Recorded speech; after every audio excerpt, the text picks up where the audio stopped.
I think when you're starting out in your career, set those boundaries early.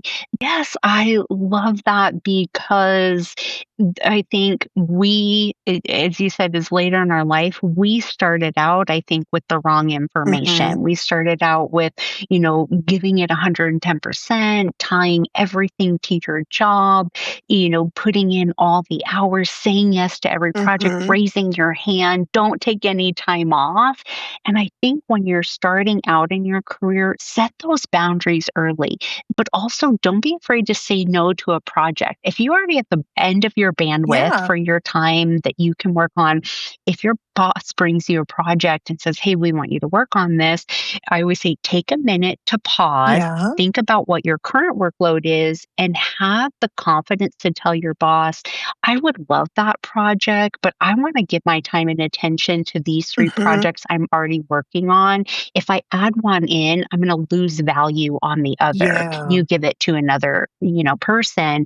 And justify, don't just say, no, I don't want Right. that project, Yeah. but justify why. So I think setting those non negotiables from the Yeah. beginning in your career sets that up for long term success and being able to take time off. Yeah. And for so many years, Linda, I worked without taking any time off. I Right. had over 500 hours of Wow. PTO, and I thought that was a good thing. Right. I thought that was a good thing. I was delusional. Feeling this way is when you take time off, even if it's a day, add an extra day on the Mhm. weekend, or you take a week off, when you come back, you do feel You do. refreshed. And I think that's really important too, to put other things, other priorities in front of the job, because you said it, when you get to the end of life, and again, not to go Yeah. existential, but when you get there, you want to know that you lived a complete life, Yeah. not just I worked so hard. Right. You have to put your